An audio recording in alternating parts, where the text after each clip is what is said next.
बगल में कौन व्यक्ति स्नान कर रहा था, कभी उसकी जाति नहीं पूछी गई। तो जब 70 करोड़ लोगों ने एक साथ स्नान करके जाति नहीं पूछी, तो फिर हम जातियों में कैसे बट सकते हैं बंधुओं?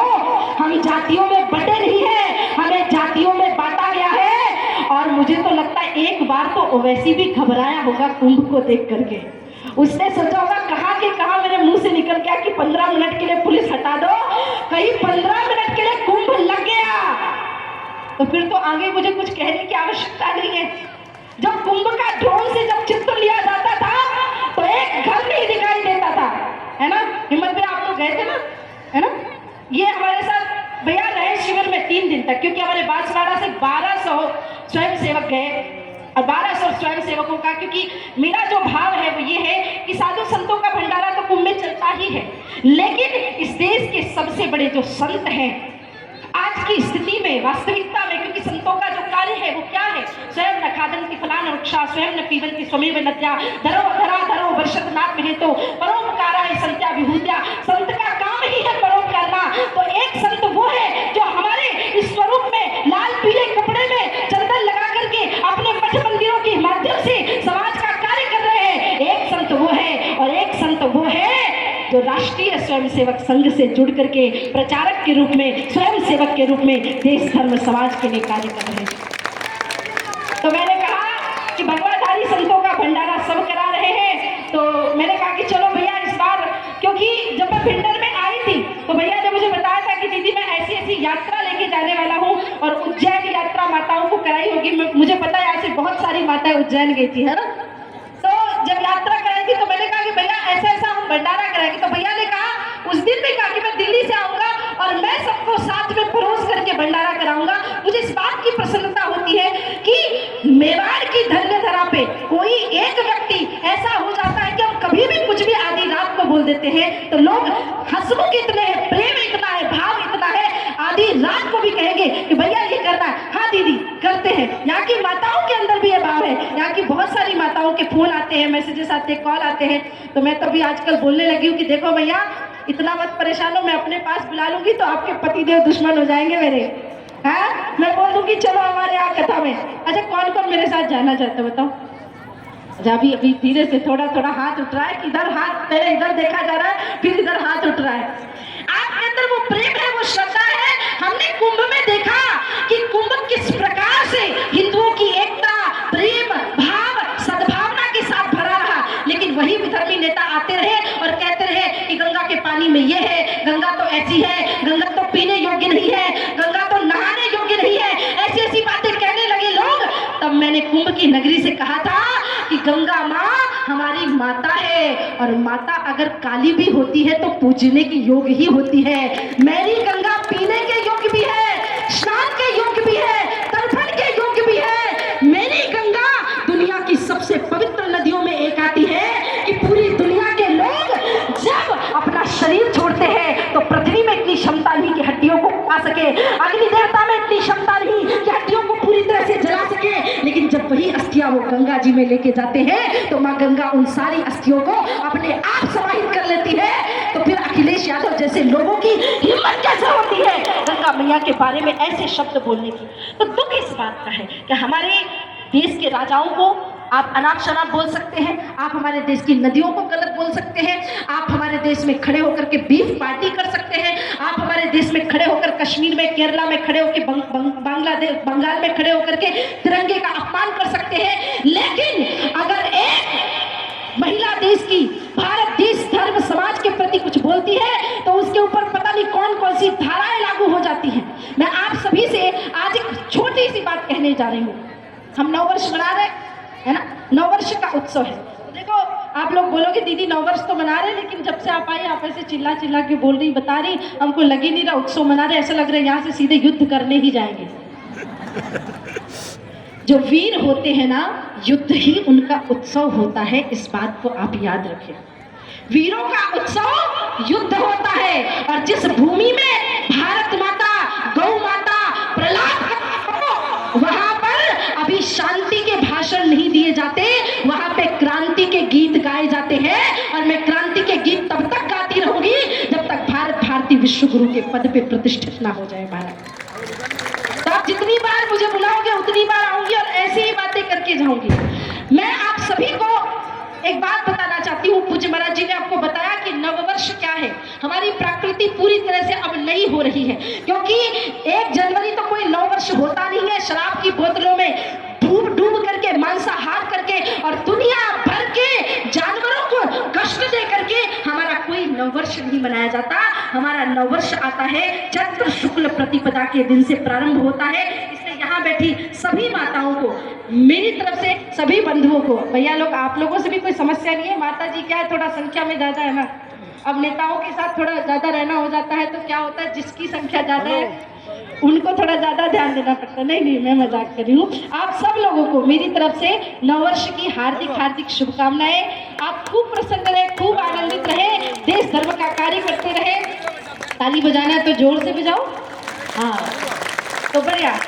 आप लोगों को नववर्ष की हार्दिक हार्दिक शुभकामनाएं। खूब प्रसन्न रहिए, खूब आनंदित रहिए। परंतु राष्ट्र, मैं सदैव कहती हूँ 5 प्रकार की भक्ति होती, मातृ भक्ति, पितृ भक्ति, गुरु भक्ति, देव भक्ति और राष्ट्र भक्ति, जिसमें राष्ट्र भक्ति सर्वोपरि आती है। अगर हमने राष्ट्र भक्ति कर ली तो हमारा सारा पुण्य फल माँ भारती हमारे जीवन में भगवान की भक्ति से ओतप्रोत कर देती है। इसलिए हमारी माताएं, 2-3 विषय है, जल्दी जल्दी खत्म करके फिर मुझे आगे भी निकलना है। तो आप सभी से प्रार्थना करूंगी, हम हमारे देश में नववर्ष को प्रारंभ करें। तो इस नववर्ष में, क्योंकि नववर्ष आते ही लोग बहुत सारे नियम भी लेते हैं कि इस नववर्ष से हम ये प्रारंभ करते, इस नववर्ष से हम ये कार्य प्रारंभ करते।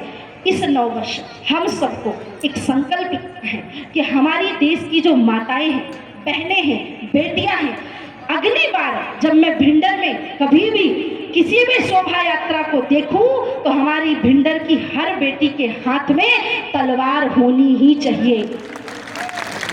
1-1 लाख का मोबाइल फोन खरीदती है बहनें, 50-50 हजार के, 10-10 लाख तक रुपए के लहंगे खरीदती है अपने विवाह में, लाखों रुपए के ब्यूटी प्रोडक्ट्स खरीदती, कोई आपत्ति नहीं है, बिल्कुल शौक पूरे करिए अपने। लेकिन अगर लाखों रुपए का मोबाइल फोन है तो 1000 रुपए की तलवार और कटार तो हर हिंदू घर में होनी ही चाहिए। ये पहला संकल्प है नए वर्ष का। दूसरा संकल्प, जोर से बहुत बढ़िया। दूसरा संकल्प, हर हिंदू को शस्त्र के साथ साथ शास्त्रों का भी पठन पाठन करना है। क्योंकि अगर हिंदू शस्त्र चलाना जानता है परंतु शास्त्र तो शायद गलत जगह पे शस्त्र चलाएगा, फिर लोग कहेंगे कि गुंडे आ गए, ये आ गए। अगर हिंदू शास्त्र पढ़ तो शस्त्र कहाँ चलाने हैं उसे पता रहेगा। मैं बता देती हूँ, 5 जगहों पे शस्त्र चलाने में पाप नहीं लगता। गौ रक्षा के लिए, राष्ट्र रक्षा के लिए, धर्म रक्षा के लिए, नारी रक्षा के लिए और आत्म रक्षा के लिए, इन 5 जगहों पे शस्त्र चलाने में कोई पाप नहीं लगता है। तो पहला कि शस्त्र चलाना सीखना है, दूसरा शास्त्र पढ़ना है और तीसरा हर घर से एक स्वयं सेवक होना ही चाहिए। राष्ट्रीय स्वयंसेवक संघ का शताब्दी वर्ष आने वाला है और मैं पिछले 10 महीनों से जहां जहां कथा करती हूँ, जहां जहां धर्म सभाएं करती हूँ, उन सभी सभाओं में लोगों के सामने अपनी झोली फैला करके भिक्षा में ये मांग रही हूँ कि हर घर से एक स्वयंसेवक निकलना चाहिए। आपका बच्चा शाखा में जाना ही चाहिए, क्योंकि हमारे देश को जितना सेना की आवश्यकता है उतनी ही आवश्यकता प्रचारकों की भी है। इस बात को याद रखिए आप सभी। मैं सदैव कहती हूँ, राष्ट्रीय स्वयंसेवक संघ ने हमें जीवन की शैली ही नहीं दी है, बल्कि भारत को विश्व गुरु के पद पे प्रतिष्ठित कराने का सबसे बड़ा कार्य अगर आज पूरी दुनिया में कोई कर रहा है तो केवल और केवल राष्ट्रीय स्वयंसेवक संघ कर रहा है। इसलिए आप सभी से निवेदन है कि शस्त्र चलाना सीखो, शास्त्र पढ़ना सीखो और हर घर से स्वयं सेवक होना ही चाहिए। क्योंकि अगर हमारा देश, हमारा धर्म, हमारा राष्ट्र सुरक्षित रहा तो फिर हम बहुत कथाएं कर लेंगे, बहुत मंदिर बना लेंगे, बहुत अच्छे अच्छे कार्य कर लेंगे। क्योंकि मैं ये बात तो जानती हूँ ना कि 10 वर्ष पूर्व क्या होता था, 13 वर्ष पूर्व क्या होता था। मैं राजस्थान या दुनिया के किसी भी प्रांत में कहीं भी चली जाती थी तो कोई ना कोई धारा, कोई ना कोई केस रजिस्टर्ड हो जाता था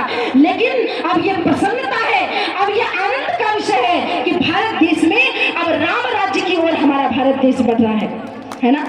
उत्तर प्रदेश में आज से 13-14 साल पहले कौन व्यक्ति जानता था? लोग कहते थे उत्तर प्रदेश किस चीज के लिए प्रसिद्ध है? बोले आगरे का किला उत्तर प्रदेश में, केवल और केवल ताजमहल के लिए लोगों को लगता था उत्तर प्रदेश में केवल ताजमहल है।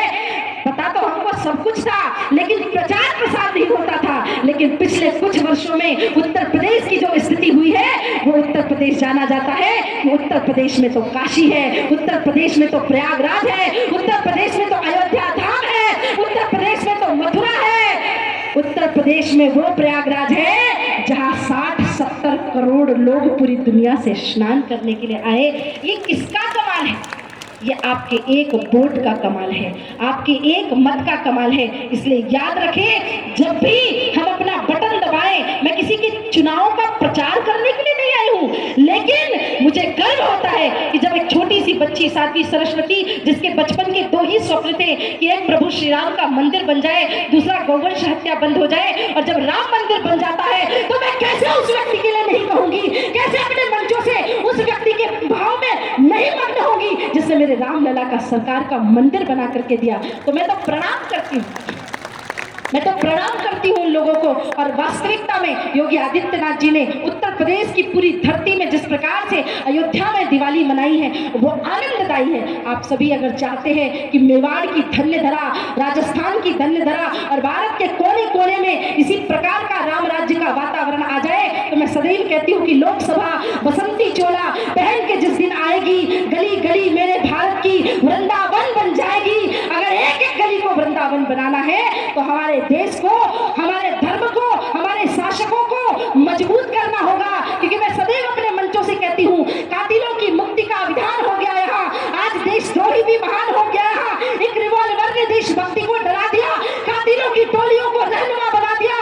कल लिए हुए खड़ा था बम बनाती टोलियां, जो उजाड़ता रहा है मेहंदी मांग रोलियां, जो हमारी रोटी मातृभूमि को सुकून दे और देशद्रोहियों को गोलियों से भून दे।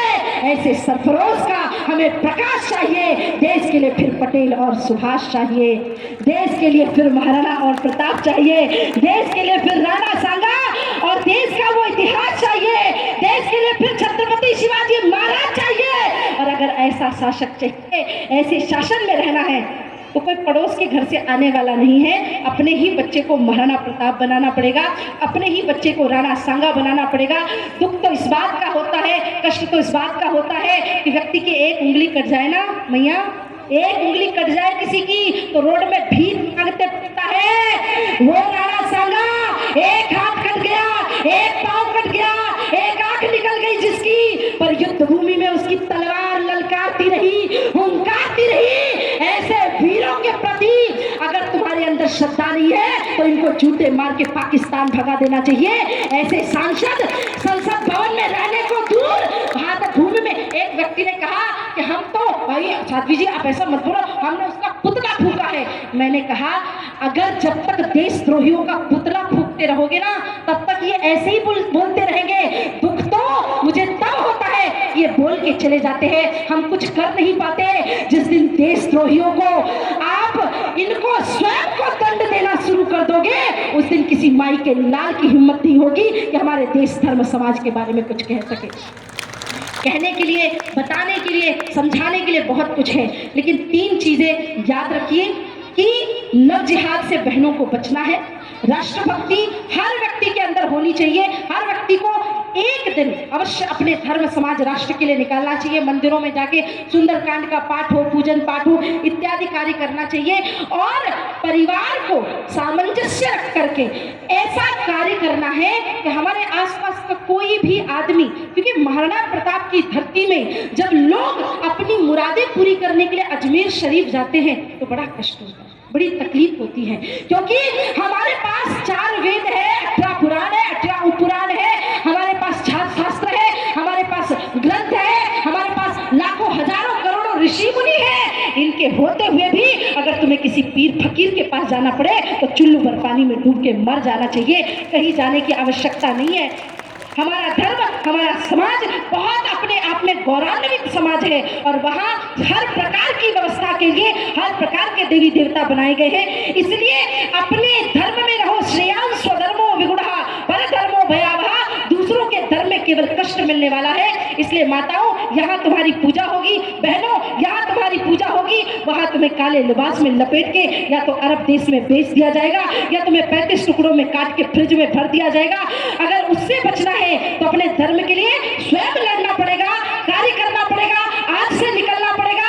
आपको ऐसा लगता होगा कि ये आप इतना क्यों बोलते हो धर्म के लिए, क्योंकि आप कुछ करते नहीं है तो मुझे बोलना पड़ता है। जिस दिन मेरी भारत की हर माता कार्य करने लगी, याद करो कितना याद दिलाऊं, पन्नाधार से लेके पद्मावती तक और हारी रानी का इतिहास आप धरती का है। और जिस धरती का इतिहास इतना विराट हो, उस धरती के बारे में मुझे कुछ कहने की आवश्यकता नहीं होनी चाहिए। इसलिए ये समझना कि मैं कथा सुनाने भी आई थी, यहाँ धर्म सभा के लिए आई हूँ, तो कथावाचक को दक्षिणा दी जाती है। मेरी झोली में आप इतनी दक्षिणा डाल दो कि देश धर्म समाज के लिए आप खड़े हो जाओ। अगली बार जब इस देश के लिए या भिंडर के गांव की आपकी बात करती हूँ कि कभी कोई शोभा यात्रा करने के लिए जब संघ के स्वयं सेवक आपके घर के आसपास आए और कहे कि हमारा विचार बन रहा है कि कार्यक्रम करना है, तो आप गर्व से कहो कि भाई साहब लगाओ, पिछली बार 25 गाड़ियां रही होगी, इस बार 100 लगा देना, पैसा हम देंगे। तो ये कहने की क्षमता होनी चाहिए, ये भाव होना चाहिए। माताओं को तो मुझे लगता है कि आप लोग तो पैसा बचाने में निपुण हैं। पति की जेब से पैसा निकाल निकाल के हम झुमका बनाते, हार बनाते, साड़ी खरीदते हैं। अच्छी बात है, करना चाहिए, क्यों नहीं करोगे, करो, लेकिन उसी पैसे का 10वां अंश बचाओ, एक गुल्लक में रखो, और जब समय मिले राष्ट्र धर्म समाज का कोई इस प्रकार से कार्यक्रम हो तो आयोजकों को वो पैसा दे करके आओ और उनको कहना कि राष्ट्र हित में हमारा योगदान भी समर्पित रहेगा। इसलिए सभी से निवेदन है, मैं कितना भी कहूंगी मेरी भावनाएं कम ही रह जाएंगी, क्योंकि देश धर्म समाज को अभी बहुत आवश्यकता है। तो बोलने से ज्यादा करने की आवश्यकता है, और हम सब मिलकर के वो कर सकते हैं। मुझे पूर्ण भरोसा है, पूर्ण विश्वास है। यहाँ पे एक बार पुनः उन सभी आयोजकों को प्रणाम, उन सभी मेरे भाइयों को प्रणाम जिन्होंने बहुत मेहनत की, बहुत कार्य किया। इसलिए दोनों हाथ ऊपर उठा के मुट्ठियां बांध के जय जय घोष करते हुए, आप लोग चाहते हो मैं दोबारा आऊं कि नहीं आऊं? ऐसे ऐसे हाथ उठाओगे, मैं नहीं आऊंगी। मैं सोचूंगी आप लोग तो भूल गए, मेरी 9 दिन 7 दिन की मेहनत खराब हो गई। यहाँ पे उड़ाओ दोनों हाथ मुट्ठियां बांध के। आपको पता है, मैं आज भी कहीं जाती हूँ तो उनको बताती हूँ कि हमारे भिंडर की माताओं को देखो कितना बढ़िया नृत्य करती थी, कितना बढ़िया जय जय घोष करती थी, है ना। तो उठाइए दोनों हाथ, और आज आपकी आवाज जब पूरे मेवाड़ से बाहर जाएगी तो उन्हें भी लगेगा कि मेवाड़ की धरती की वीर माताएं, वीर भाई, वीर पुरुष, वीर यहाँ के छोटे छोटे बच्चे भी जागृत हो चुके हैं। दोनों हाथ उठा के मुट्ठियां बांध के बोलेंगे, भारत माता की, भारत माता की, हिंदू राष्ट्र की, हिंदू धर्म की, एकलिंग नाथ की, महाराणा प्रताप की, जय जय श्री राम, जय जय श्री राम, जय जय श्री राम। आप सभी ने बड़े धैर्य से सुना, उसके लिए पुनः बहुत बहुत धन्यवाद, बहुत बहुत प्रणाम। मेवाड़ की पावन नगरी को पुनः पुनः प्रणाम, और मैया राम राम, जय श्री राम।